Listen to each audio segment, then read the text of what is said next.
Bienvenidos al Rincón del Libro. El día de hoy les voy a hablar sobre mi siguiente recomendado, el cual es El País de la Canela, del escritor y político colombiano William Ospina. Este libro pertenece al grupo editorial Norma y fue publicado en el 2008. En este relato vamos a ver lo que sucedió después del descubrimiento de América por parte de Cristóbal Colón. Aquí ya nos van a hablar de cómo diversos territorios de América ya eran manejados por parte de los españoles, de cómo la cultura española había ayudado a los indígenas a cambiar sus tradiciones por la religión, por las costumbres, por la infraestructura de España, de Europa, más que todo. Aquí nuestro personaje principal es una mixtura de diversos personajes que se cuentan en las crónicas y en investigaciones sobre el descubrimiento, pero al final termina siendo un personaje ficticio y real.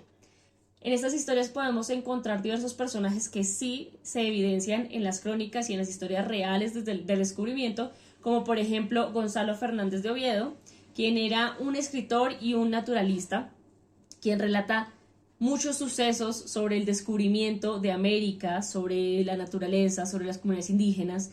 También vamos a encontrar a su amigo Pietro Bembo, quien era un erudito italiano y además de eso era un cardenal. Él también era un poeta y bueno, participa de alguna manera en la historia que vamos a ver, en donde se relatan, digamos, un viejo amor que él tuvo, su conocimiento hacia la naturaleza, su interés hacia las comunidades indígenas, que eso también se puede confirmar que es verídico. Sin embargo, la persona que hace la conexión entre estos dos sí es una mixtura ficticia y es, de hecho, nuestro personaje principal.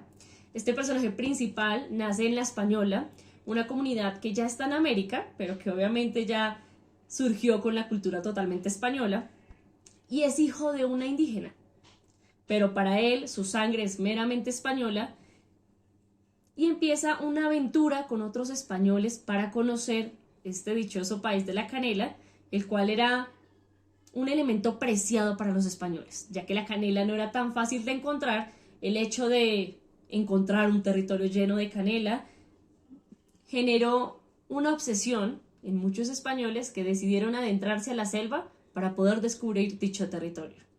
Y en este territorio, digamos, en esta aventura a encontrarlo, vamos a evidenciar diversos relatos sobre la selva, sobre mujeres amazonas que son guerreras, que no necesitan hombres, que son fuertes, que son peligrosas, relatos y mitos que se evidencian en Europa. Y además de eso, van a conocer diversas comunidades indígenas, van a entender que hay algunas plantas medicinales, como también plantas venenosas y peligrosas, y van a entender la diversidad que hay, digamos, en la parte también de la fauna.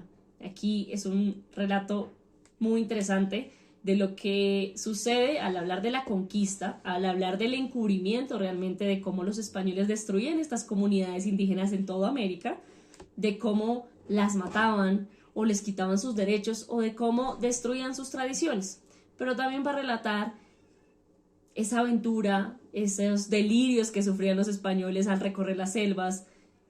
Van a relatar también las conexiones que pudo haber entre español e indígena, al entender que también eran seres humanos, así que vamos a ver una conversión aquí de, bueno, los indígenas son animales, pero hay otros que dicen, son humanos, ¿sí? Son iguales a nosotros.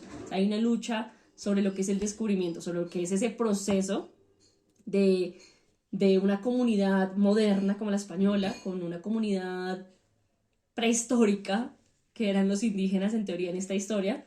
Así que súper recomendado El País de la Canela de William Ospina, si queremos conocer un poco de la historia de cómo realmente fue la destrucción de un territorio como América y de cómo se transformó a lo que hoy en día conocemos. Además de esto, también hay que recordar que hay partes de ficción, pero es una historia realmente interesante, así que se las recomiendo. El País de la Canela de William Ospina.